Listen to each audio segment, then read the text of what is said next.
Good evening, ladies and gentlemen. My name is Michael Uyghur, and I'm the new interim chief executive of the Board of Deputies. It's my great pleasure to welcome you this evening to our first hustings for Treasurer and Vice President, which marks the start of this part of the campaign. We are delighted to be partnering with Jewish News for this and the presidential hustings next week. We look forward to an evening and a whole campaign which sees the issues affecting British Jewry and the Board of Deputies at their heart. And it is now my pleasure to hand over to Jenny Fraser, who will be chairing this evening's hustings. Thank you. Thank you, Michael. Good evening, everybody. It's a great pleasure to be here. So we're going to start with the Treasurer hustings, and as it so happens, we only have one candidate, but it means that he will have ample opportunity to talk to you about his hopes for the Treasurer position. His name is Ben Crown. He's a forensic accountant, and he is a deputy for Linwood. Ben now has 2 minutes for his opening remarks, and then we're going to throw some questions at him. So Ben, go for it. Thank you very much, Jenny. Hi, everyone, and good evening. It's a real pleasure to be here, and of course, an unusual and pleasant experience to attend the hustings when I'm unopposed. It's been a really busy first phase of the election, and I've had a lot of interesting conversations with deputies, which I look forward to continuing through the next 3 years. The board represents a diverse community, which is strongest when we unite and collaborate for the common good. We've seen over the last 3 years how much can be accomplished when deputies and the whole community pull together for a single goal. It's been a challenging 3 years, but we've emerged stronger as an organisation, as a community. It's really exciting for me personally to be involved in contributing to the board as we build back from COVID and look to the future. The board should be leading our communal conversations and spearheading our community's collective action. The role of Treasurer is to make sure we're in the best position to do that. In order to succeed, the board needs secure finances, fit-for-purpose operations, and a collaborative and respectful culture. I refer you to my manifesto, which is on the election platform, which outlines my priorities and commitments in more detail. As Treasurer-elect, I want to be economical with our time, as there's a lot to pack in this evening.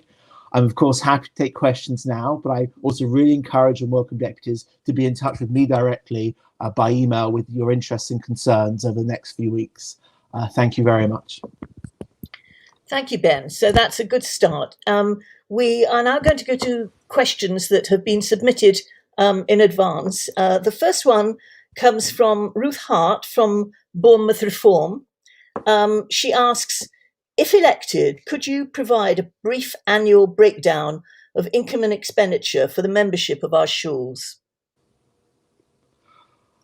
Oh, okay. So I think, as I understand what you're asking about the communal contribution, the levy, which comes, which is contributed by tens of thousands of people around, around the community, and is the main source of funding for the board. £30 or £35 you put on your shul bill.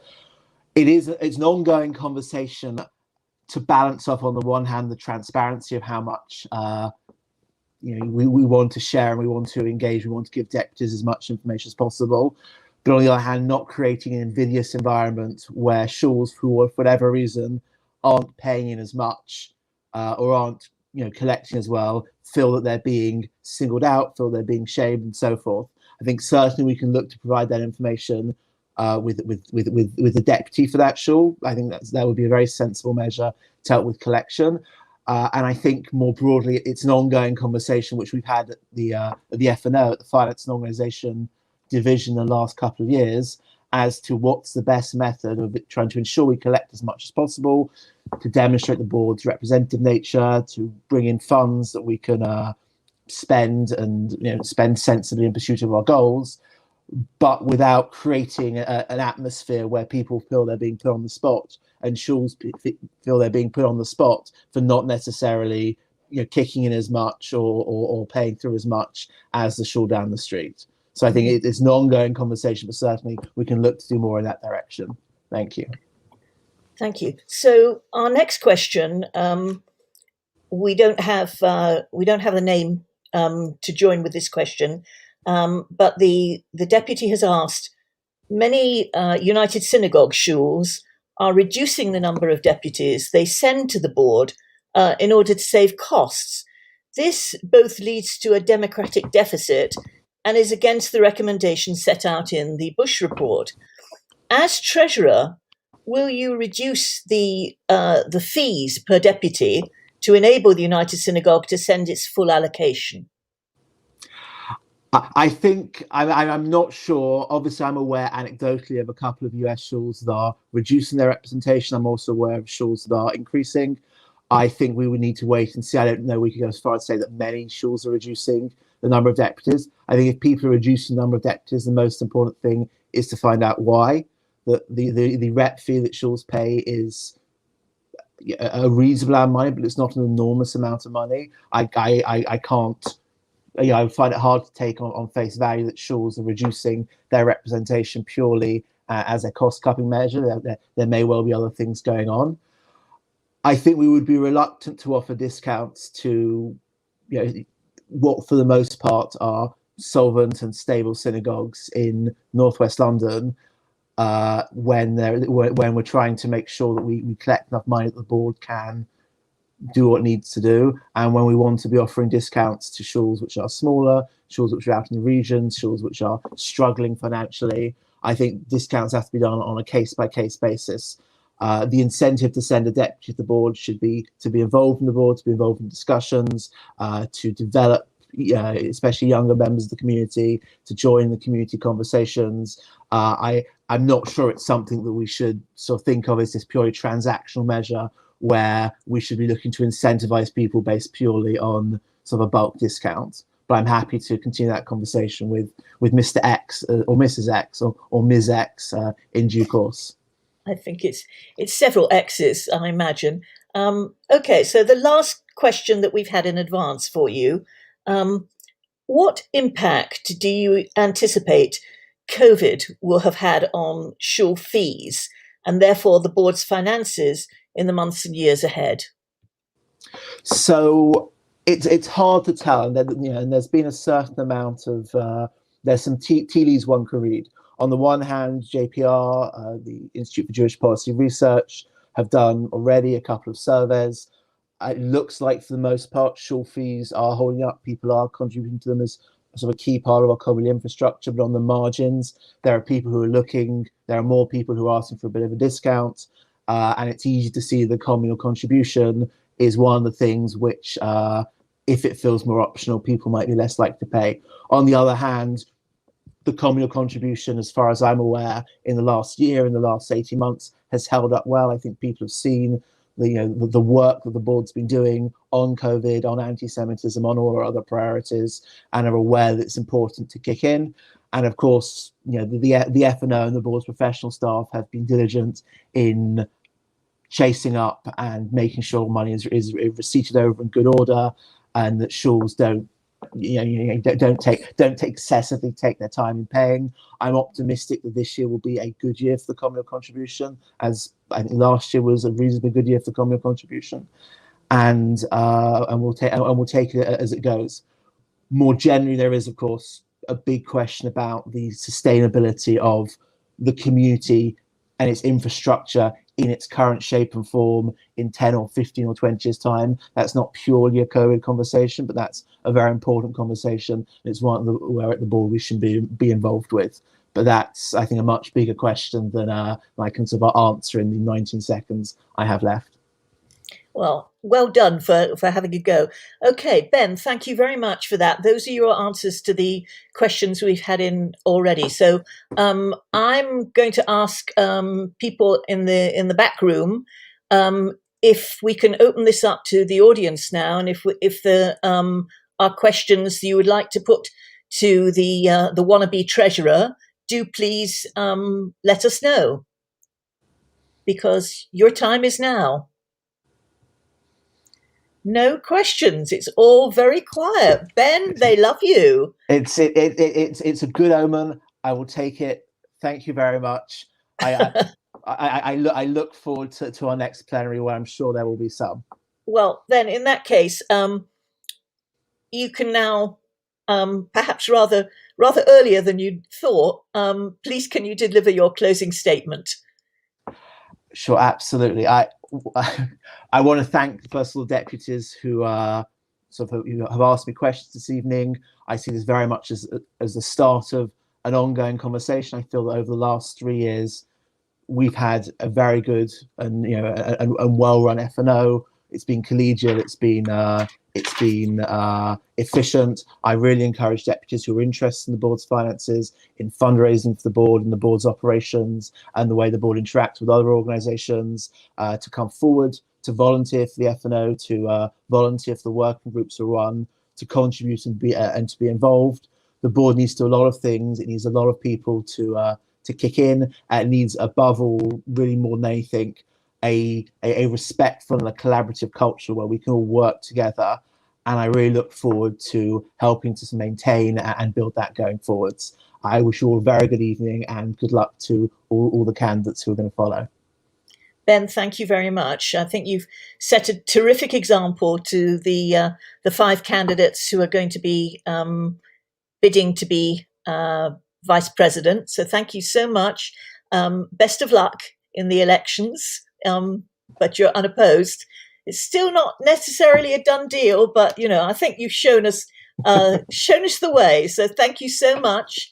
And then I'm going to invite the vice presidential candidates to show their faces, because we are now ready to roll for what I think will be a very interesting discussion.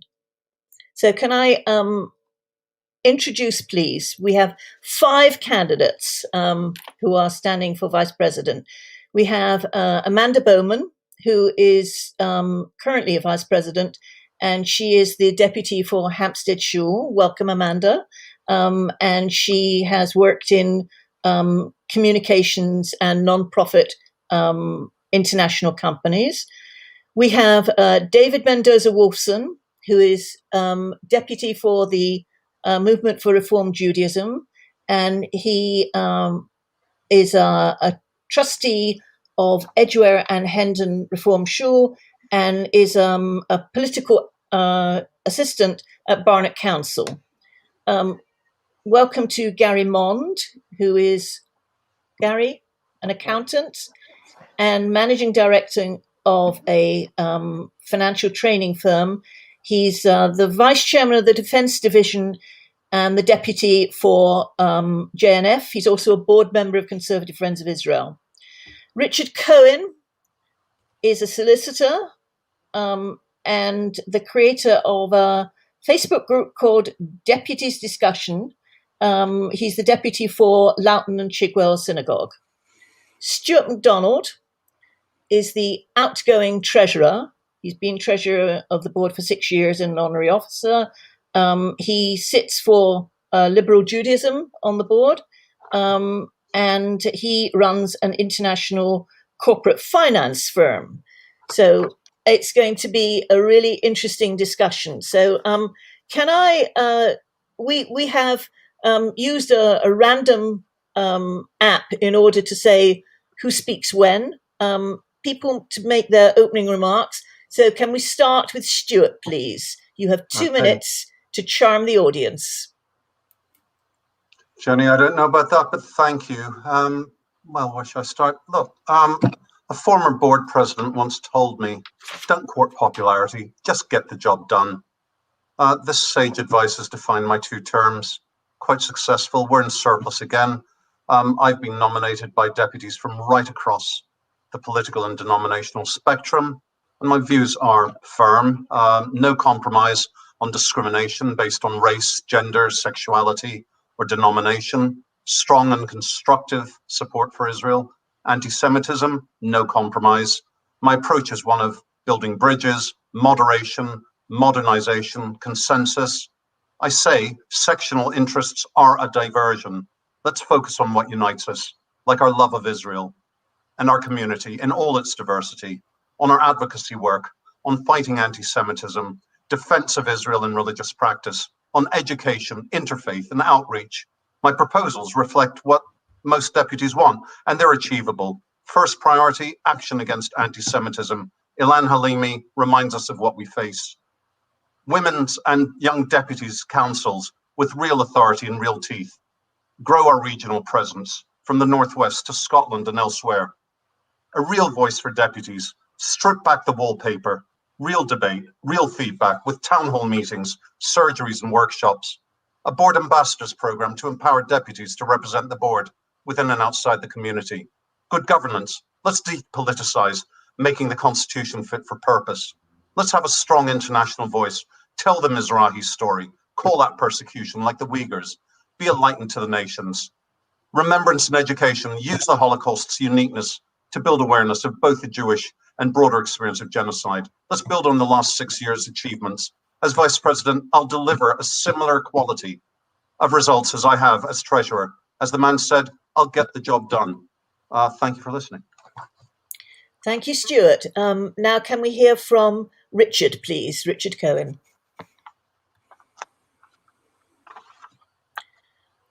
Richard, I'm sorry, you need to unmute yourself.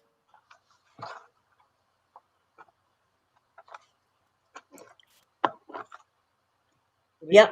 When I started my first job at a law firm, there was a picture up there of two litigants pulling on a cow with the lawyer milking the cow. And I think you could extrapolate this to the Board of Deputies, because we do tend to have people who take up positions to the far right or the right and the left.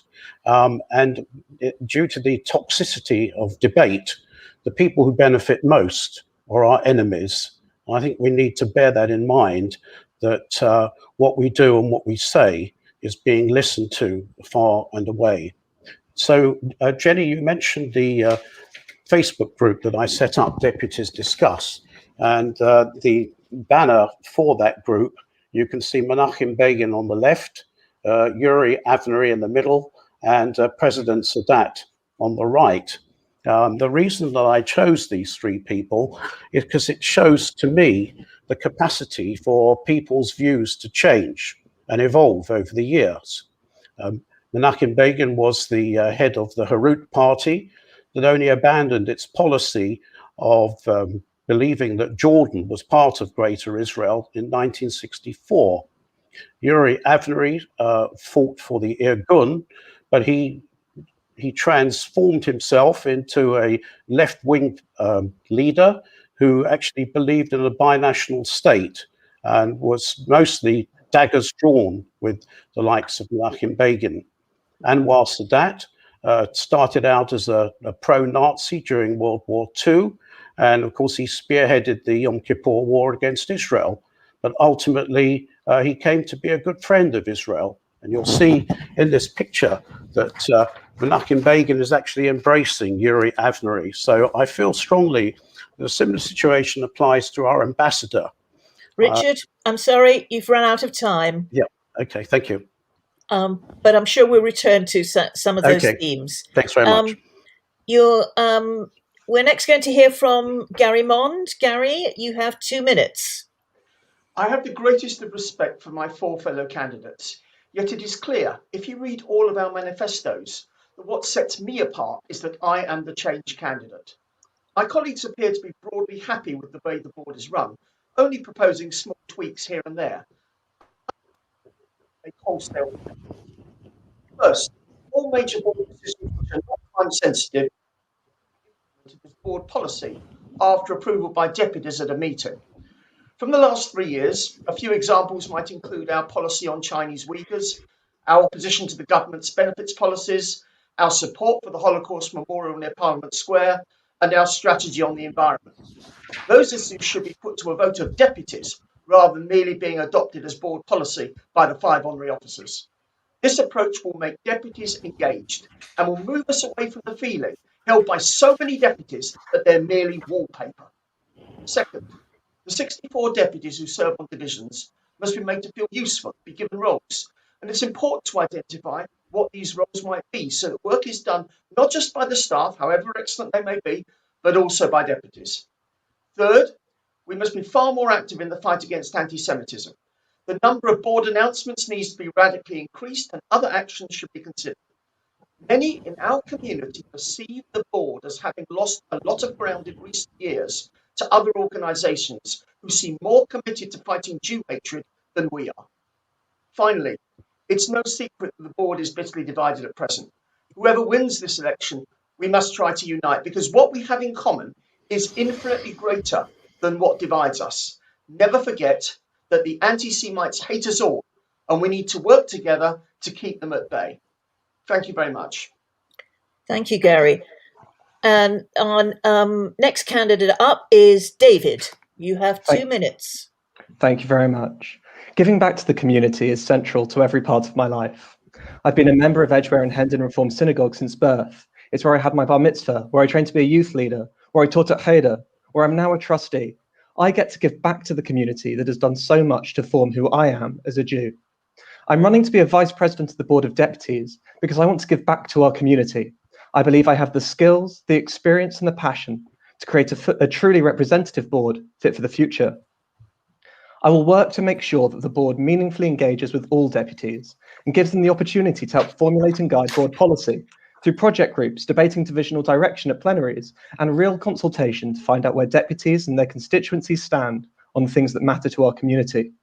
And I will work to make sure that this is a board fit for the future. This means a board with hybrid meetings, allowing deputies to engage equally no matter where in the country they are, with a youth assembly with a chair on the exec, and with proper support for communities outside of North West London. At Barnet Council, I've worked with all denominations to help support synagogues, schools and community organisations. I did this not just before COVID hit, but throughout the peak of the pandemic. As incident analyst at CST, I worked with police forces and local authorities, as well as colleagues in interfaith and hate crime organisations to combat anti-Semitism, building allies in our joint struggle against hatred. At UN Watch, I fought anti-Israel bias and anti-Semitism at the UN, working with other organisations and with diplomats to fight for human rights around the world. As Vice President, I will continue to stand up for our community, supported in fighting hatred and in making allies, to ensure that this country is a safe place to live and worship as a Jew, no matter what your Judaism looks like. If you vote for me to be Vice President, I will work tirelessly to build a more representative Board of Deputies fit for the future. Thank you. Thank you, David. And last but by no means least, our sole woman candidate, but already a Vice President, Amanda Bowman. Thanks, Jenny. It's been a great honour to represent you all as Vice President of the Board. It's been a challenging 3 years, but together we've achieved a great deal, and there's more to do. So I'm standing, in fact, sitting at my computer, asking for your continued support. I'm going to focus on 3 things. 1, my track record. On my watch, we have held the new Labour Party leadership to account. The EHRC's damning verdict on the Corbyn years provides a template against which we can and will judge Keir Starmer's commitment to tackling anti-Semitism in the party. I promoted ARA adoption by councils, universities and Plaid Cymru and contributed to the consultation on the online harms bill. We've protected Jewish interests in the new organ donation scheme in England and with the introduction of medical examiners. Throughout, I've worked with staff and deputies in and beyond my division, and I'm grateful for their expertise and time. Secondly, my plan. I pledge to continue to protect the freedoms, rights and security of British Jews, to tackle anti-Semitism, to counter boycotts and the delegitimisation of Israel, to defend Shahita and Brit Milah, to promote IRA adoption and to promote Jewish schools and education. And we must continue to look outside our community, to be active allies and to build bridges. We need stronger relationships across faith groups, to work in partnerships with our communal organisations, and to harness the exceptional strength we have in deputies, young and old, men and women across our nation, to deliver our work in a spirit of openness, transparency, and respect. And thirdly, the need for change. I want the board to evolve, ready for its next 260 years. That means changing how we do things. By working together, we can progress, attracting new members and deputies, both from the mainstream and from underrepresented groups. I'm a team player, I'm effective, I listen, and I'm delighted to answer your questions tonight. Thank you. And you've run out of time, but thank you. Right, lady and gentlemen, so we now have a lot of questions that I'm going to be putting to you on behalf of the deputies who've posed them in advance. And if we have time, we're then going to be able to open this up to our online audience. The question that we had, the subject rather, that we had the most questions about was, not surprisingly, the Commission on Racial Inclusivity. So this is a question for everybody, and I will go to you in turn for your response. What's your reaction to the Commission on Racial Inclusivity in the Jewish community? And would you work to ensure the recommendations are implemented? Let's start with Richard. Thank you. The problem with this question is I think that most of us are going to agree with it. Almost everything that's been said, one would like to have thought that these are part of people's core beliefs, that we are all made in the image of God, and that therefore we owe each other equal respect, whatever our colour or orientation or political beliefs. I would also wish to say that I sometimes feel that while we're looking out towards the other communities, we should also look within the Board of Deputies itself, because I feel that those who come from other countries, particularly Israelis, are not always accorded the respect that is their due. So we have to look at ourselves, our own things that we say and the way that we behave, because it's very easy just to give a general assent to say that we agree with everything that's said, but we need to examine our own consciences. And that's what I would ask everybody to do. Thank you. Thank you, Richard. Amanda, can you address this question about the Bush report? Sure. Well, firstly, I was lucky to get a sneak preview of the report just before it was launched, so I did have a chance to look at it and have read it in full. Don't test me on the 119 recommendations, but I can absolutely say that the report has come out from the Board of Deputies. I'm one of the trustees, and so of course I go with the recommendations and would work to get them implemented. Many of them aren't for the board to implement, but it is for the board to monitor how they are implemented and to understand how that's working and to measure that, measure the response. What I would say is that I found it a challenging read. It's not easy to read, and I certainly know from talking to Stephen Bush and to those that have been involved that the testimony process was very moving and quite distressing at times. So what's clear is that on the basis just of that there are things that we have to address, and there is the report is full of some really good practice of what's going on and some great ideas of how to do things better. So from my perspective, it's an outstanding and fantastic piece of work, a lot for us to learn and a lot for us to do. Thank you. Stuart. Sure. Look, I had a preview of this as well alongside Amanda, and there was no one amongst the trustees more passionately supportive of this than I was, Amanda too. And look, I'm a little disappointed, to be frank, by some of the press reaction to this. I'm a little upset by the way in which some people in the community seem to have deliberately conflated recommendations with diktat. Let's face it, no one seriously is suggesting that 119 recommendations are put into place by absolutely everyone across the board immediately. They're recommendations. but goodness, it should give us pause for thought. And to ignore the testimony of what people at the receiving end in this particular instance have been kind and brave enough to give us. It's frankly insulting to them. Would we do this if the inquiry was about the treatment of women? I don't think so. Would we do this about any other minority group? I don't think so. So really, I think we have to pay attention to the testimony that was embodied in the report, and then, in a very judicious way, implement what's feasible. No one's expecting everything to change overnight. I think it's a very positive thing. And I think it actually shows that the board is leading the world from the front in this particular instance. I think we're ahead of everyone else. So I'm totally in favor of it. This is one of those things about which I will not compromise, even though it is quite well known by most deputies that about most things, I'm actually fairly moderate and centrist about things, not about this. Thank you, Stuart. Right, Gary, please. Thank you, Jenny. I thought it was an excellent report overall. I did read the 119 recommendations, and there weren't any of them that hit me between the eyeballs as being ones that I didn't like. I did, however, was feeling wondering in some of the cases how they were going to be implemented. There were a few that I wasn't too sure could be implemented easily. The area that I was particularly interested in was the security area. And I think the recommendations of avoiding racial profiling, I completely endorse. We must avoid racial profiling. And also the points they made in the report about the bag searches.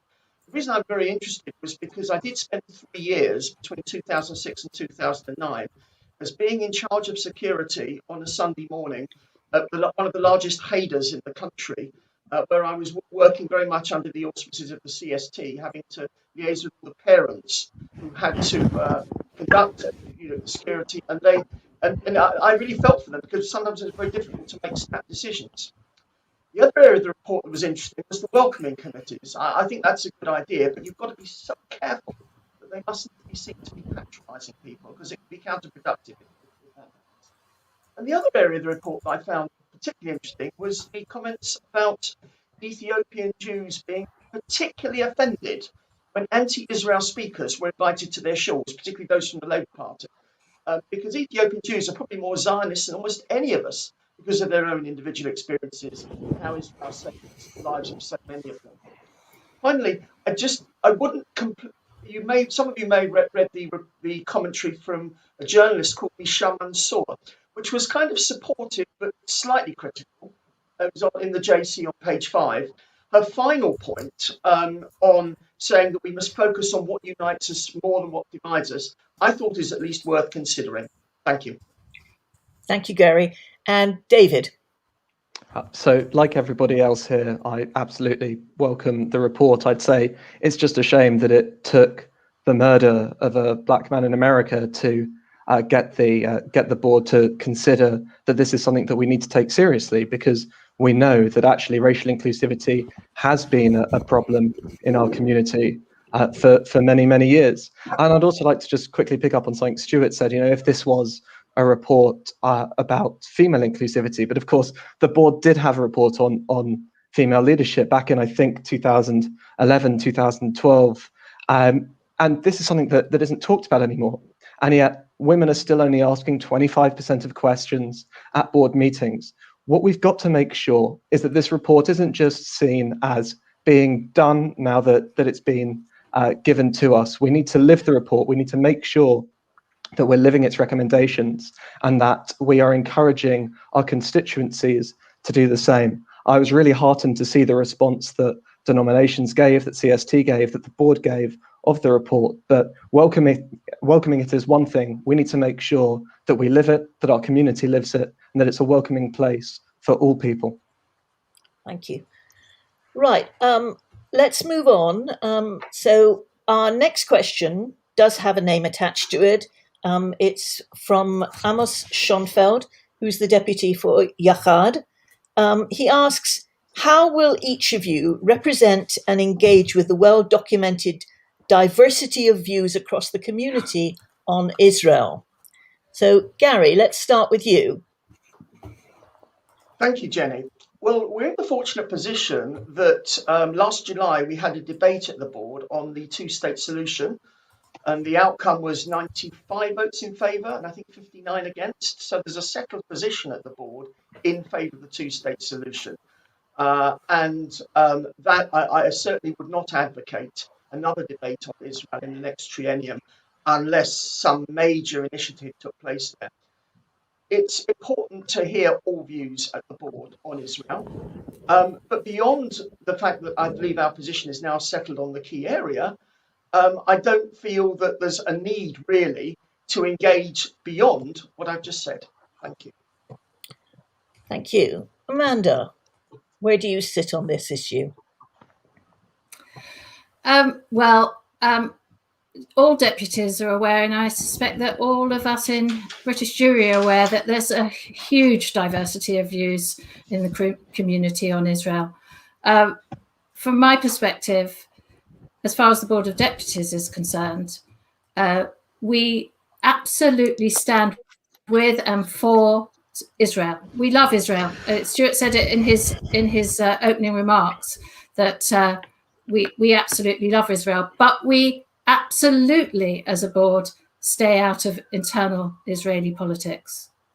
Our job is to support Israel and to stand by Israel, to support the people, but not to get involved in the day-to-day of Israeli politics. I agree with Gary. We had a debate in the last triennium. We took a vote, and our vote reflected what the British people feel about Israel. And I'm going to leave it to others to add to that. Thank you. Richard. Yes, thank you very much. I'd like to go back to the Balfour Declaration because I believe that we all support that. But perhaps less of us know that Lord Balfour also spoke at the Albert Hall in 1921, in which he specifically discussed the Arabs who were living there at the time. And he said that whilst he was a great supporter of Jews having their own self-determination within Palestine, it should also be borne in mind that those Palestinian Arabs should be treated with tact and understanding and sympathetic goodwill.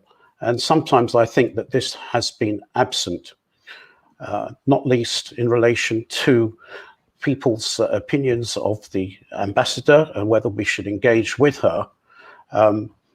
Whatever her views that she has stated in the past, she was the chosen representative of the Israeli government, and there was no question of the British government holding that her being ambassador was not somehow conducive to the public good, and she would have presented her credentials to Her Majesty. So I feel for us not to engage with her would be seriously to our detriment. And if I were interviewing her, I would ask her a question about the Abraham Accords. And I would ask her, given the outstanding success of all the peace treaties that have been negotiated, would you agree that the price of peace of those Abraham Accords in postponing the assertion of sovereignty over areas of Yehuda and Shomron is a price worth paying? I believe it's much better to pose the question to her like that rather than Emily Maitlis, who went in like a bull in the china shop about COVID and the Palestinians not having their own state. Thank you, Richard. Okay, David. So I think that one thing to remember is that actually the community doesn't have that diverse views on Israel. Like Commander said, the vast majority of British Jews are Zionists. We're talking, way over 90%. The vast majority of British Jews support the two-state solution. Everything else is policy, and their issues they are diverse. But actually, if we engage with the fact that most Jews are Zionists, I think that is really a fundamental point. On issues that there are sort of within the community in general, how do we engage with them? I think that's a real point that we do need to pick up on, because the board is not yet good enough at engaging with our deputies and with their constituencies to understand views.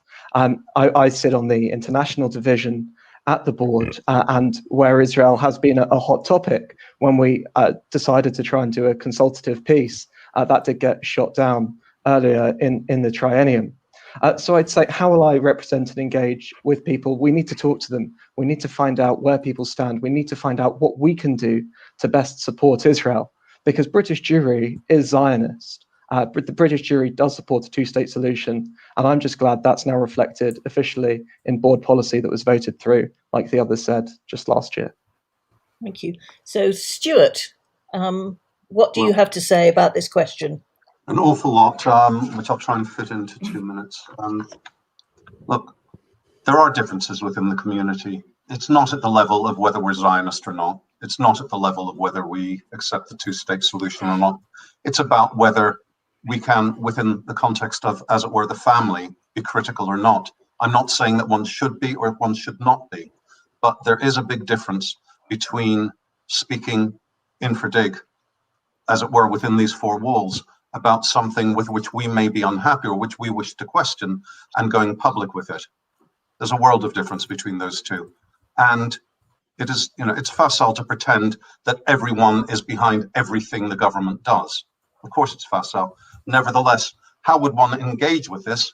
One would consult internally. One would engage with one another. One's phone is going off in the background, not mine. Richard, would you turn that off? Thank you. Okay.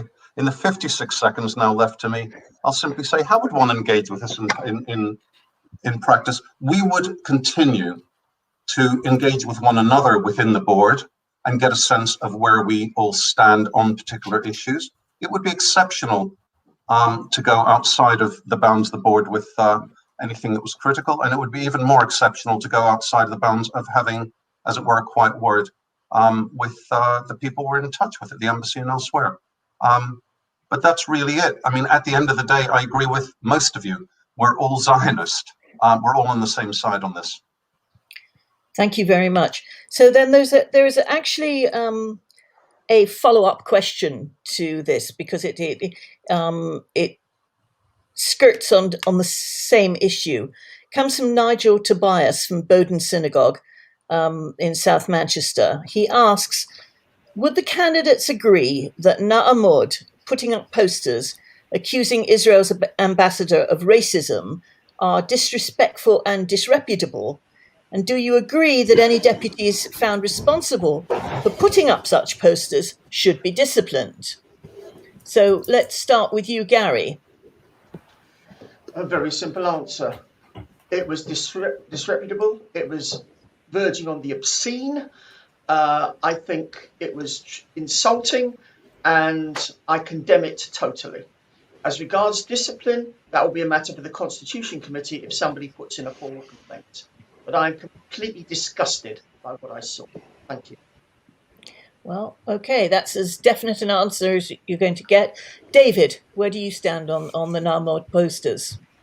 I do agree that it was disrespectful, and frankly, just as an aside, the idea of sticking things on public property, as someone that works for a local authority, I've got to say that's something that shouldn't be being done. We do need to bear in mind that as the board, we need to be a broad church that brings in a whole diversity of opinions. That should never include the abusive. It should never include hate speech, and we need to be careful to make sure that it doesn't.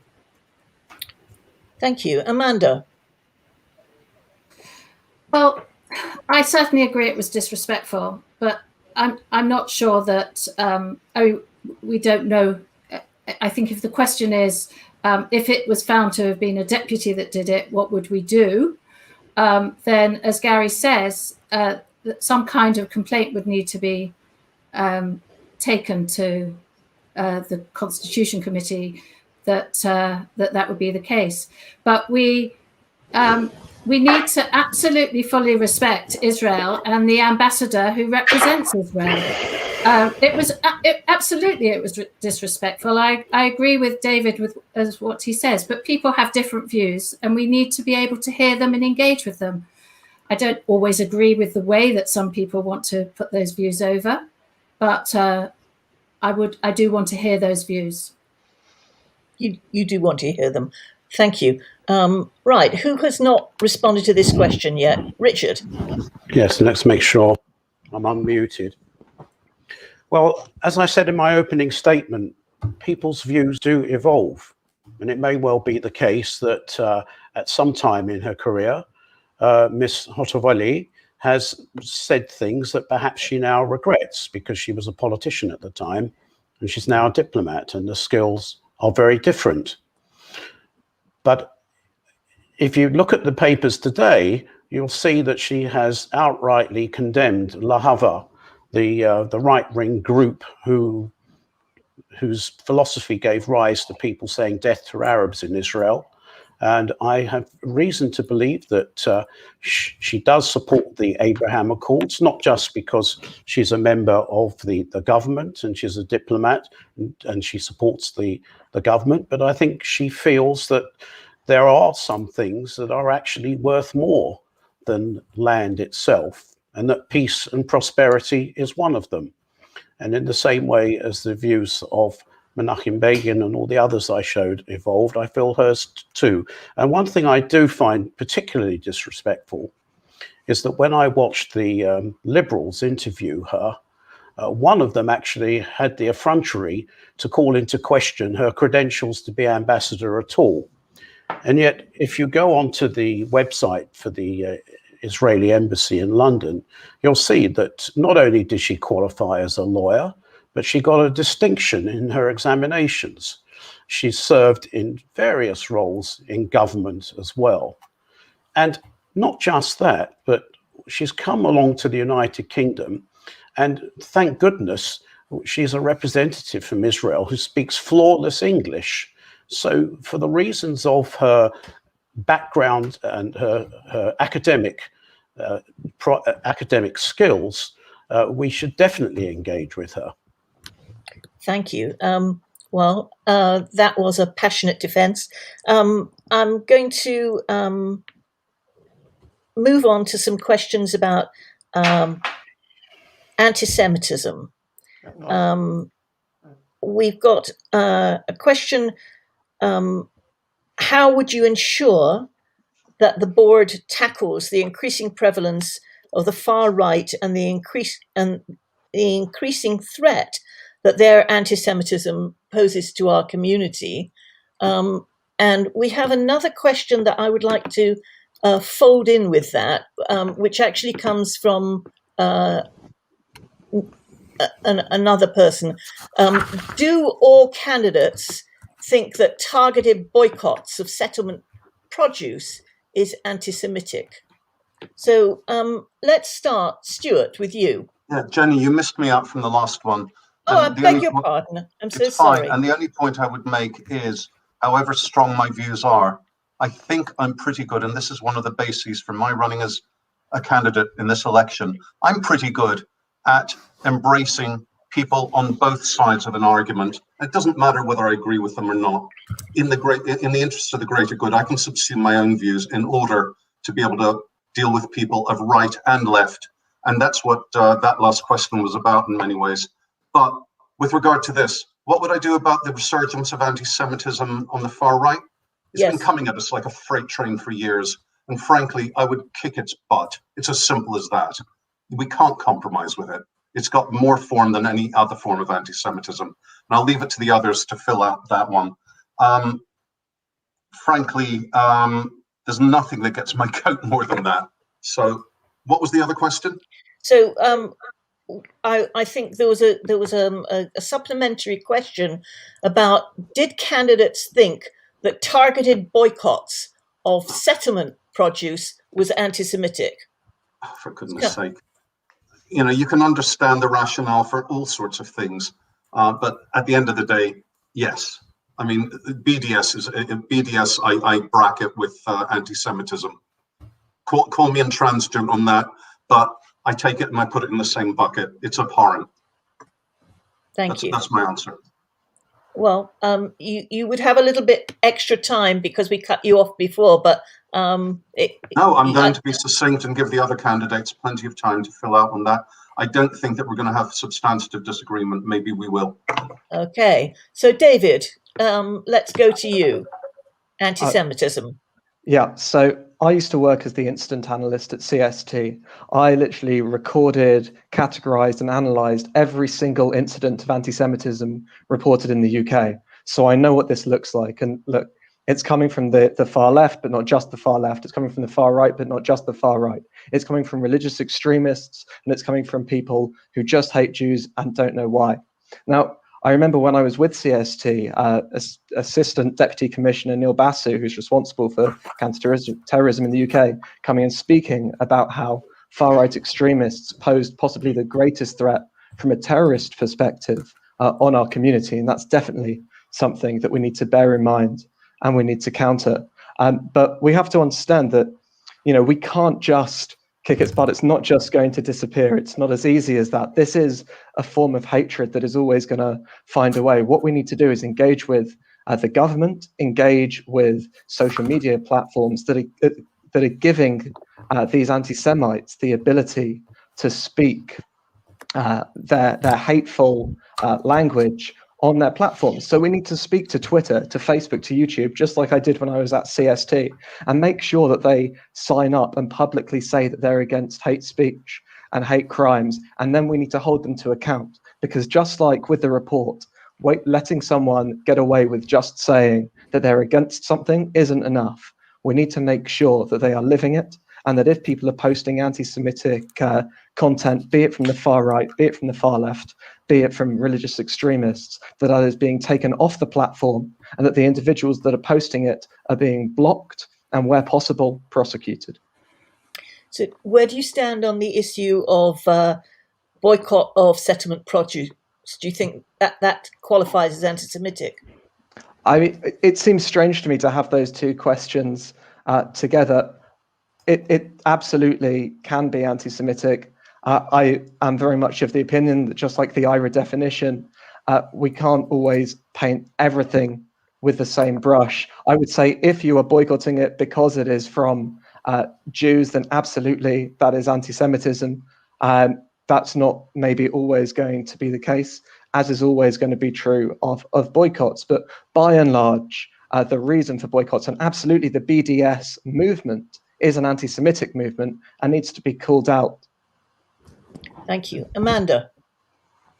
So I think, as others have said, I think these are two slightly different, although I understand, Jenny, why you put them together, slightly different issues. We are fighting anti-Semitism from the right.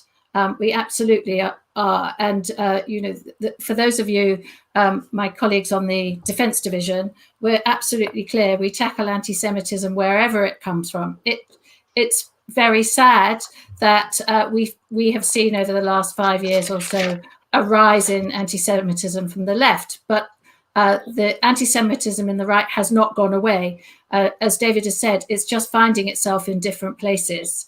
And the challenge is that as the social media platforms are getting a little bit tougher on the basis of the long and hard work that us and other communal bodies have been doing together on this, as much in terms of working with the government on the online harms bill. We're also looking at the far right, and in fact, had it not been for COVID, I can hear some paper flicking, but I'll do my best to ignore it. If it had not been for COVID, we would have been running a forum on anti-Semitism from the far right, and we'd lined up some great speakers. So look out for that in the next triennium, irrespective of who takes over my division. I know the division will want to raise awareness of that. What the CST are telling us, and I think, as David has pointed out, is that those from the far right are going undercover. They're going online, but not on the mainstream platforms, and so that makes it even more dangerous because it's harder to spot. But yes, running out of time. Okay, Amanda. So separately on BDS, I don't think that it is that it's BDS itself that is anti-Semitic, but it absolutely leads to anti-Semitism. And so that would be my answer on that. Understood. Thank you. Gary. Can I do the second question first? The boycott of settlement produce by the BDS or by anyone on account of the fact that the vast majority of people living in Judea and Samaria and the settlements there are Jewish is absolutely anti-Semitic. There's nothing more to be said about that. Clear cut. Turning now to the first question. I'm, as you know, the vice chairman of the Defence Division underneath Amanda, who's a wonderful chairman. But I'm sorry, I do have to very slightly disagree with her. I don't feel the board is doing anything like enough in terms of making announcements on anti-Semitic incidents, be they from the left, from the right, or from Islamic sources. I've been very disappointed that the board has said absolutely nothing about the murder of Sarah Halimi. As I'm sure many of you will know, is the French Jewish lady who was murdered by a fanatical Islamist who allegedly was on cannabis at the time. I don't think we're doing enough. And I also think we should work with other organisations who are interested in fighting anti-Semitism as well as us, much better than we are at the moment. So I want to see more activity. I want to see more in the way of announcements. It may well be that we ought to have a media division formed with maybe half a dozen deputies, 2 from each of the 3 divisions of communities, international and defence, to work closely with the board staff to help identify all of the anti-Semitic incidents we can call out. The CST are doing an absolutely fantastic job, there's no question about it. But we need to be more active in the number of incidents that we need to call out. Thank you. Richard, where are you? With regard to the settlement produce, I think the answer has to be a little bit more nuanced than what Gary might have indicated, because I think what Joe Millis is saying is that if he, as a Jewish person, decides that he'd rather buy his wines from Galil than from Yehuda and Shomron, or his dates from the Negev than Yehuda and Shomron, because of some of the policies, such as the destruction of orchards and olive groves that belong to the Palestinians, that it's a matter of conscience for him. I don't think you can say that that's anti-Semitic. And even if Joe wasn't Jewish, if it was somebody else who was perfectly happy to buy produce from what they call Israel proper, but not what they call the West Bank, I don't think you can automatically say that that is anti-Semitic. But on the question of boycotts generally, there are many people who are quite happy to opt to boycott, divest, and sanction Israel. But where were they or their ancestors in the 1930s when the Berlin Olympics could and should have been boycotted? Where were the boycotts of Germany at the time? It seems that because it was Jewish lives that were in jeopardy at the time, they did not receive anything like the kind of publicity that the Palestinians did. So that's my answer relating to settlement produce. With regard to anti-Semitism, I don't know really why the questioner has focused on the far right, because I think anti-Semitism is just as bad from the left as it is from the right. And we're very grateful for the work that the CST do. But my basic approach is that when our enemies, the anti-Semites, stop telling lies about us, then we'll stop telling the truth about them. That we have to be indefatigable in our defense of our beliefs and our philosophies. Thank you, Richard. Right. We've had some really interesting feedback here. I'm going to throw in a slightly related question. Lawrence Julius from the Spanish and Portuguese Synagogue, he's asking, given that a key driver of anti-Semitism and hate crime in the UK is related to the media's bias, it's always the media, isn't it, and misreporting of the facts on Israel, most recently on vaccines and their rollout to the Palestinians, what actions would you implement to tackle this, or are you happy with the status quo? So let's start with you, Amanda. I don't think it's the media per se that has bias, although clearly some media has a particular political perspective. I don't want to be that naive to suggest that that it doesn't. But I think ultimately, at the end of the day, it's the journalists or the broadcasters that will be showing the bias. There's always more that one can do, but I actually think that we're doing a lot. I get messages from deputies often relating to anti-Semitic or Holocaust denial content that they see on social media, or anti-Semitism in reporting, and we make complaints, and we keep making complaints, and we call it out, and often we get headlines changed, we get apologies, and so we take this forward. So and we encourage deputies to make their own complaints as well as making complaints ourselves. When it comes to misreporting, we also work very closely to journalists to give them the facts and to give them the information from all perspectives, so that they've got relevant and respected data that they can go with. But I know this is something that Lawrence is passionate about, and I know he has lots of ideas. And I hope that in the next triennium we're able to listen and work with him to implement some of those ideas that he has. Thank you. Stuart.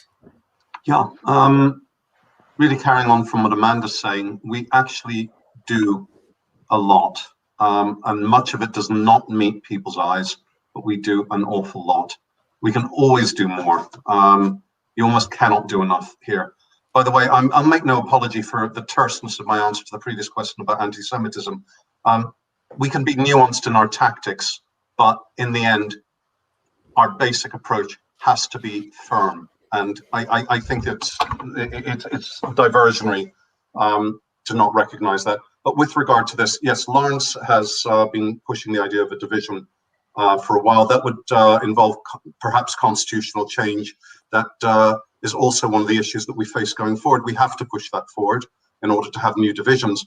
But the idea of putting more resources and more effort behind countering any bias that there is in the media is something that's in my manifesto. I think all of us would back that. It's not a controversial statement, but we do have to look at what we do, take stock of what we do ourselves, what other organizations, whether it's the CST or BICOM or others, engage in, because the issue isn't just overt anti-Semitism, and hate crime. It's also about a broader sentiment that surrounds Israel, because some of that feeds back into anti-Semitism and hate crime. So we do have to be ready to counter bias and misreporting of the facts. But on the other hand, we have to engage in more education work, I think. This is a major priority going forward. Thank you. Gary. I would actually like to just begin by following on a point that Stuart made at the start of his remarks just then, focusing on the fact the board does a lot. I am absolutely certain Stuart's right. But the problem is that in the Jewish public, the board is frequently not seen to be doing a lot, even though Stuart is, I'm sure, right, that we are doing a lot. And getting a higher profile with the Jewish public, it would be very, very advantageous for the board. For example, getting some letter writing campaigns going to newspapers, particularly when you've got journalists who write so ferociously and horrendously and inaccurately about Jewish matters and about Israel. And again, that goes back to the point I made in my earlier question. I support the creation of a media division because there's just simply is so much bad press coming out on Israel, which needs to be combated. And it needs people to help the trained staff and to help the honorary officers, because many of us have got full-time jobs and don't have the time to devote to this. So extra pairs of hands, extra campaigning is needed. And it also goes back to a point I made in my opening speech about deputies not being wallpaper. Deputies must be got involved. It's fundamental and it's very healthy for the future of the board. And here's a great area where deputies can get involved. Thank you. Right. David. So I think that there are actually loads of different parts to this question. So I'm going to try and break them down a little bit. What we need to do is make sure that we have positive relationships with mainstream media sources. We need to make sure that we are key and engaging with Ofcom to make sure content is removed and that it's apologised for when hateful content is posted. I do think we have to be careful about being public about the work we're doing when we do that, because of course one popular anti-Semitic trope is that Jews control the media. So do I want us to be seen getting rid of discourse in papers that will be then used to perpetuate anti-Semitism online? No, I don't. Now, where is anti-Semitism and hate crime most prevalent in the media? That's social media. And that's why I'm going to go back to what I was saying before. We need to have more engagement with social media companies. We need to make sure that they are living by their policies, removing and blocking people. I would like to see things like dip sampling. So to go back again to when I was working at CST, I did dip sampling with, for example, Camden Council, and they would go and they'd sit down with hate crime organizations and say, did we handle this report right? Did we handle this report right? Now, that is something that social media companies should be doing. That is something that Ofcom should be doing when they look at their complaints. So I want to see more of that done. Now, I also think, if you look at my manifesto, you'll see that I talk about creating project groups. These are groups that you won't have to be elected to. You don't have to give up 3 years of time to at the beginning of a triennium, but that you can engage with because you have experience, you've got expertise, and you have interest in an area. And I think that dealing with anti-Semitism, dealing with anti-Israel bias in the mainstream media, on social media, two very different issues, could both be key candidates for having project groups around them. Because we do need to engage deputies in this, we need to engage the wider community in this, and we need to make sure that we are fighting anti-Semitism and all hate crime wherever it rears its head. Thank you, David. Richard. Well, I'm old enough to remember Channel 4 when Abu Riban was interviewed, and he was normally the most unflappable type of diplomat, but the questioning was so aggressive with the assumption that Israel was an expansionist state that Abu Riban sort of said in exasperation that if I knew that I was going to come in for this kind of berating, I wouldn't have appeared at all. And likewise, when Emily Maitlis interviewed the ambassador last week, she's probably still celebrating what she regards as her victory over Prince Andrew, but I don't think she interviewed the ambassador with a great deal of skill.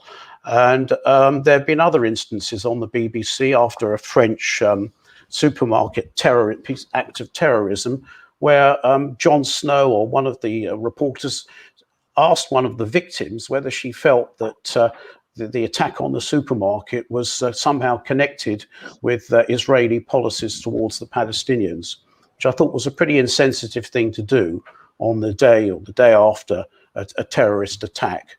So we have to be vigilant, and we have to write to the BBC or Channel 4 or whoever when they get it wrong. But I think it's very important that deputies, whether they're honorary officers or just ordinary members of the Board of Deputies, that they contact LBC when there's a program about Israel or about Jews, and that they argue their corner. And likewise, I was responsible for negotiating with the BBC. It took me many, many months to get Marie to appear on Question Time, which I thought she did rather successfully, although time's always at a premium, and she couldn't answer all the questions at Richard, length. you're running out of time. I'm down to nil. Thank you. Thank you so much. Right, we've had a lot of questions about really important issues in the community, and I think that you would all agree that one of the most important components of our community is Jewish students. James Harris from UJS wants to know, what steps have each of you taken to protect Jewish students? So let us start with Gary. I'm the Vice Chairman of the Defence Division. We regularly get reports from James and his colleagues concerning what's happening on campus. I've certainly written letters in the past complaining about anti-Semitism at universities, and I'm strongly supporting that all universities should adopt the IHRA definition, as indeed the same with local councils as well. I'm quite concerned, actually, and I've made this point to one or two of the students who've come to our divisional meetings, that there are now campaigns in place to try to reverse support for the IHRA definition, and these need to be combated. And certainly, I'd be very happy to assist any students with regard to such a campaign to ensure the IHRA definition is maintained by those universities who have already adopted it, and others adopt it too. Thank you. Thank you. David. So I used to be the president of the Students' Union at the University of Southampton. While I was there was going to be a conference. To call it an academic conference would be far too generous. It was going to be there to tackle the question of whether or not Israel was a legitimate state. It was supposed to be a legal conference, and there were about 2 lawyers invited. Now, I was on the university council, their trustee board, and I fought against this conference from happening, and it didn't go ahead. Now, I very much believe that did protect Jewish students on campus. I mean, just the risk of protest and counter-protest is enough to put students in harm's way, but actually also to allow this rhetoric to go on campus would have been incredibly damaging. But I mean, as a total aside from that, I suppose, I also lobbied for slight changes to the university's timetabling. You see, what often happens because of where Easter falls is that the first week of university terms coincide with the High Holy Days. And what that meant, and what it so often means at universities around the country, is that actually key ways that students first engage with their communities is on Yom Kippur, Rosh Hashanah, when they actually can't engage at all. So I lobbied for that to be changed. And I think that is actually something that we need to work with UJS on to make sure happens more often. Yes, this is a Christian country, but these are institutions that should be free and open to all, and everybody should be made to feel like they fit in. I feel like I have so much more to say here with only 20 seconds left, but I should also say that I worked closely with UJS and others when I was at CST to make sure that we were protecting students on campus, analysing incidents, categorising incidents, working with students to make sure that their campuses are a safe place for them to live. Thank you. Stuart. Perhaps the most difficult question for me to lay claim to in terms of recent activity insofar as I've been treasurer, although very heavily involved in the setting of policy when it's at the level of trustees. My focus has been elsewhere. If I go back to my earlier experience, I was the president of a JSOC at university, and we spent several years running the gamut of generalized anti-Semitism, Zionism as racism motions in the Students' Union, attempts to bar us from bringing in speakers, and sometimes even physical intimidation. So plenty of direct experience of that. All I can say is that I think the board needs to continue to support, so far as it can, the efforts of the UJS and individual JSOCs to hold things together, to try and force through IHRA adoption, try and resist what Gary referred to as the attempts to push back on it as well. Also to call out academics such as we've seen recent examples of, who take quite anti-Semitic positions. And I think something David's been talking about, so the use of the more extensive use of social media is something that is worth exploring by the board in terms of countering all of this. I'll leave it at that at the moment. Thank you. Amanda. Thanks, Jenny. This one's right in the sweet spot of our work in the Defence Division. And I've been really, really delighted in the way that we've secured and built our relationship with UJS. And I absolutely respect the fantastic work that UGS are doing on campus for the 8,000 odd Jewish students that there are. So in terms of what I've been doing, I've met with several vice chancellors across the last 3 years to work with them about how to keep students safe and secure on campus. One of the things we've often discussed is the issue of security for Jewish students around campus events and the cost of security for those events that sometimes gets passed on to the Jewish societies. I've met with vice chancellors to discuss IRA adoption and with deputies to help them liaise with their local universities so that they can promote IRA adoption. I've led communal representations to meet the university minister. I think we have seen 3 university ministers over the last 3 years.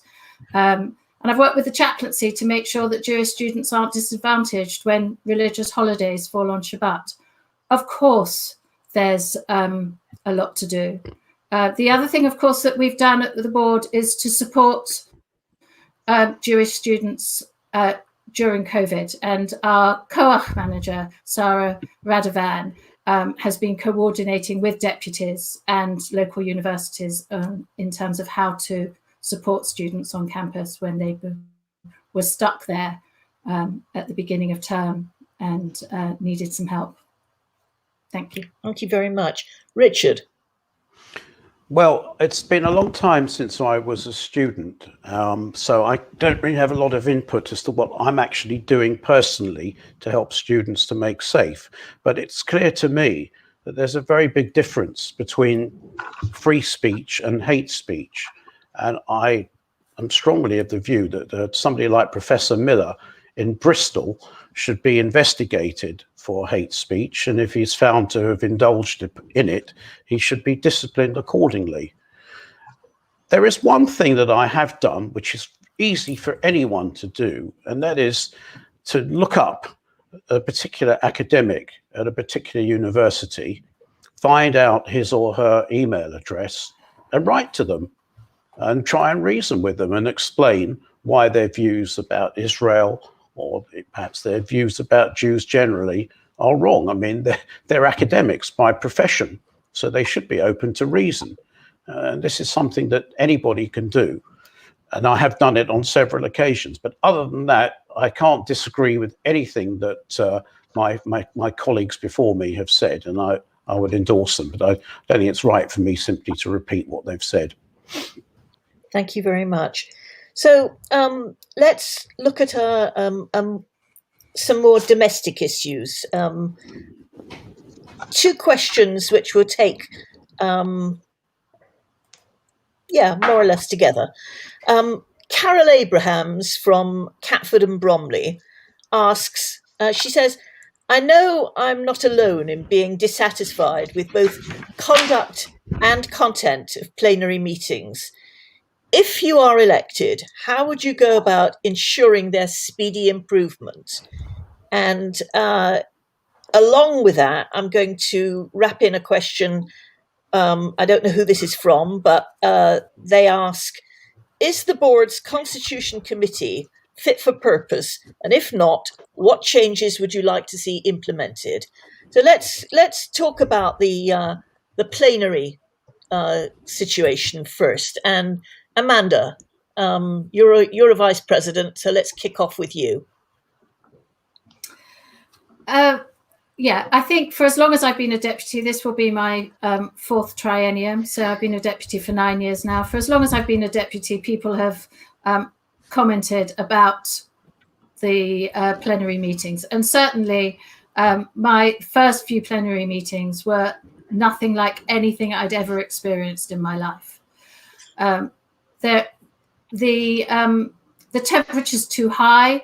The lack of respect that's shown between deputies and between the top table and deputies can sometimes feel uncomfortable, and I know that, and deputies tell me that. There are lots of changes that can be made, but I wouldn't do anything without consulting with deputies. And I know that my colleagues have got lots of ideas in their manifestos. I have lots of ideas too, but I also know that it's something that the Finance and organisation committee have been looking at. And so speedily, I would ask them to make recommendations to the executive, and that I'd like to experiment. I'd like to try things out, see how they go, and then consult and see what we stick with and what we might change and what we might do differently. Absolutely, we need to do some changes, but I'd consult first before we made any swift changes. Thank you. David. I mean, one swift change that I would like to see is increased engagement at all points in our plenary meetings. At the moment, many deputies feel, I think not wrongly, that you're basically just there to be an audience to a guest speaker at a plenary. That's not how an organisation that calls itself the Jewish Parliament should be. What we need to do is introduce things such as, in my manifesto, I propose having it so that once a year, each division would bring a project stream to a plenary to be debated, to be discussed. We need to have that to have deputies feel as though they are engaging more in the issues. We need to give deputies more real opportunities to engage in setting the direction of the board. And this sort of runs throughout. We've got to make it so that going to a plenary is about more than just sitting there. Let's have surgeries with HOs after the meetings. Let's have meaningful questions. Let's have it so that maybe questions on activity reports can be taken outside the meetings. Over the last year, we have done so much more because we've been using online facilities. We need to make sure that our meetings going forward are hybrid so that people can engage equally if they're in Scotland, Manchester or Cornwall as if they're living in Camden, Barnet or Brent. And we need to make sure, I'm sorry, I've sort of lost my thought stream off that last bit. But yeah, we need to make sure that there is real meaningful engagement. We need to have consultations with deputies on the regular to find out where they stand and where their constituencies stand on issues, to make sure that our plenaries are relevant to them and that they're not just a place for them to go because it's really the only thing for them to do. Thank you. Stuart. Sure. There's a multiplicity of issues here. And I don't think there's anyone who thinks that the format of the plenaries is perfect.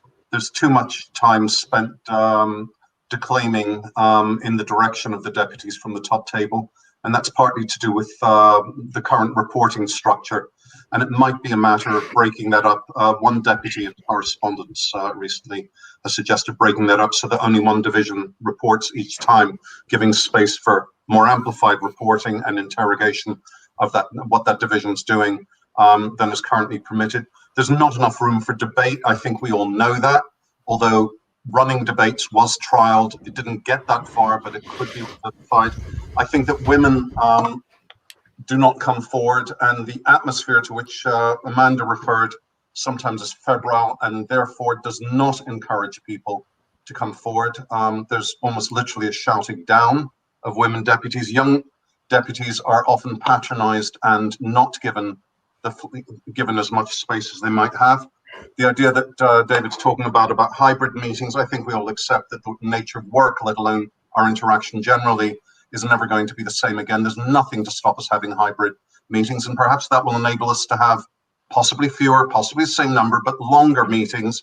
Surgeries, divisional surgeries used to exist. It's not a new idea. The revivification of them features in my manifesto as well. I think that we should have town hall meetings, which do not have the formality necessarily of plenaries, so that we can have forums for debate. There are all sorts of ways that this can be improved, but as has been pointed out, there is an F&O working group on this. I hope that we'll be able to report early in the next triennium. I hope that was all clear. Thank you very much. Gary. I have to begin by taking issue with Stuart when he said the debates didn't work very well. Of course they didn't work very well. They were meaningless. There was no motion. There was no outcome. Had they been motions that would have led to board policy, for example, a debate on our policy on the Chinese Uyghurs, a debate on our policy of opposing the government over benefits, or a debate on whether or not to support the initiative of having a Holocaust memorial in Parliament Square or somewhere else. Had they actually had meaning to them, they would have been far more successful. Now, my view is that we should scrap speakers from the actual main Sunday debates. We have a fantastic advantage now with Zoom.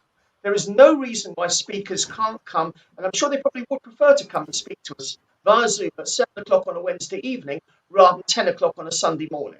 So I would immediately free up time by getting rid of guest speakers, and I believe there need to be more debates on board policy. That is the difference. Yes, and I do agree that it's very important that there is respect shown, but that respect goes both ways, not just from the deputies to the top table, but from the top table to the deputies. And I know there's been plenty of criticism of the latter. Thank you. Thank you. And thank you for being succinct. Richard, I'm going to ask you to reply now, and then I'm so sorry. That was going to have to be our last question, and we're going to go to closing remarks after Richard's answered this last question. So, Richard, on the yeah, I think Zoom's been pretty successful, and when it is to be hoped that this COVID nightmare is behind us, when we have our meetings in future in person, I think they should be Zoomed as well. And people who are living in Manchester or Glasgow, if they're not able to come down, if they can Zoom into the meeting, I think that should be counted as their having actually been at the meeting. Having observed many plenaries over the years, I think there ought to be some more discipline by the questioners. Some people want to get more than one question in when other people haven't asked any questions at all. Sometimes I feel that people ask questions that they know the answer to, or to trap somebody else. I'll give one example. When we had the representative of the Jewish Vegetarian Society, that person was questioned as to their views on shechita. And I believe that asking somebody who represents the Jewish Vegetarian Society for their views on shechita is a bit like asking a pacifist whether they prefer the atom bomb or the hydrogen bomb. So I think people should be a little bit more sensitive and give a bit more thought to their questions. There was another aspect as to whether the Constitutional Committee was fit for purpose. I think they've worked extremely hard on a very difficult area, and I can't criticize them for that. And finally, Carol Abrahams has made a suggestion that perhaps instead of the president presiding over the meeting, we should have an independent speaker. Well, having observed John Bercow during the Brexit debates, speakers are not always as independent as you might think. But I would certainly like our new interim chief executive to play a greater role in that, Michael Wegier. Thank you. Thank you so much. Candidates, I have to say, it was so interesting and so fascinating, and there's so many subjects that we didn't even touch on. People wanted to know your positions on how to help the Haredi community. People wanted to know about the Holocaust Memorial. People wanted to know about potential mergers with the JOC, and we haven't even scratched the surface. But I think that you've given everybody here the most fantastic responses. I'm very grateful to you. So I'm going to ask you now to make your closing remarks, and we start now with Richard. 1 minute. Yep, thank you very much, Jenny. I must say I found it to be extremely enlightening evening, and the degree of unity amongst us candidates has been a real sight to behold. I think the questions that have been asked have been excellent as well, and without you taking this as unnecessary flattery, I think that you've chaired this extremely expertly, and I would like to thank those who've arranged this tonight as well as those who are viewing it. One subject that we haven't touched on tonight is the subject of Tikkun Olam, which I think is going to come up in the presidential elections, fixing a broken world. And I would just like to conclude that we have to look at the larger picture, both as deputies and as Jews, and we have to aim for a view where all peoples of the world and all creeds can march together in majesty and in justice and in truth. And I would Wish everyone good night, and I look forward to the hustings tomorrow. Thank you. Thank you so much. Gary, you're next up. 1 minute. Thank you. I re-emphasise what I said at the start. I am the change candidate. I'm not happy with many aspects of the way the board is being run at the moment. I'm not happy with the state of play where the honorary officers, and sometimes only a minority of the honorary officers, make key decisions which deputies do not get to vote on, and the first they know about it is when they see it either on the board's website or read about it in the newspapers. We have to stop deputies being wallpaper.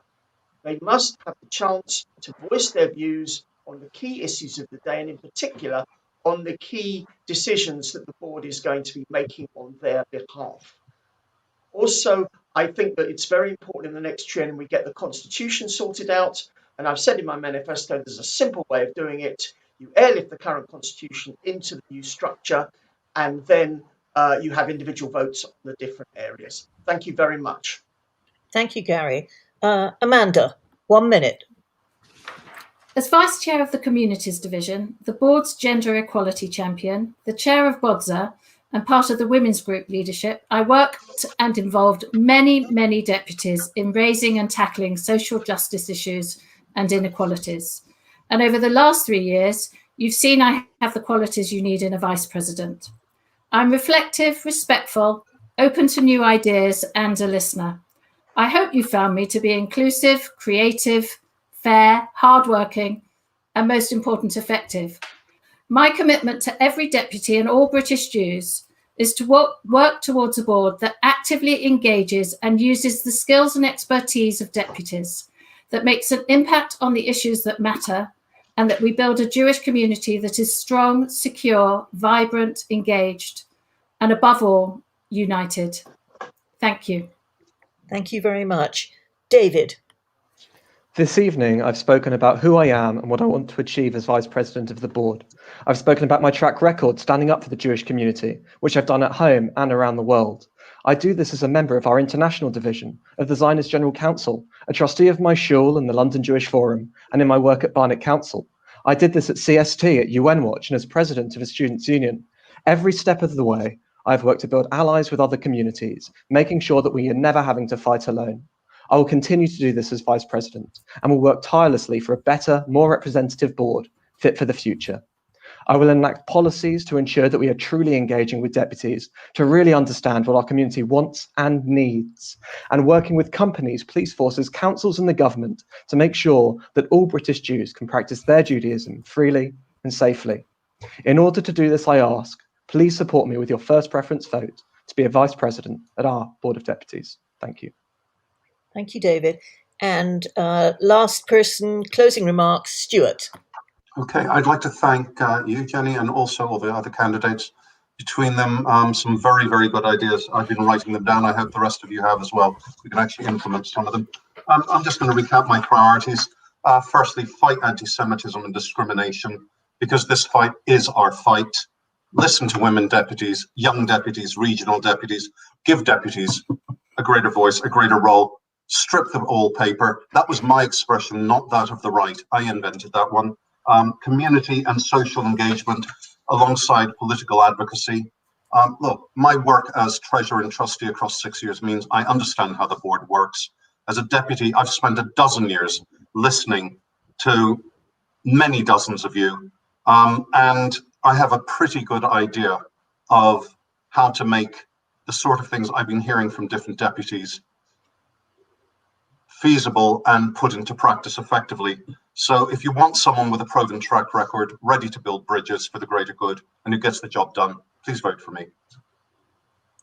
Thank you so much to everybody. And I'm very grateful for everybody's participation here tonight, particularly the people in the back room, the tech guys, you know who you are. Thank you so much. I'm now going to hand over to Michael to say goodnight to everybody. Thank you very much, Jenny. Thank you to all the candidates, and thank you to all of the deputies and others who have been joining us here this evening.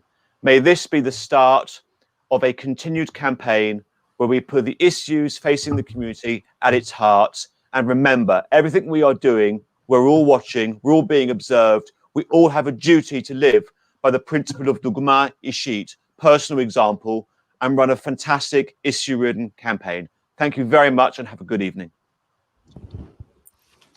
Thank you.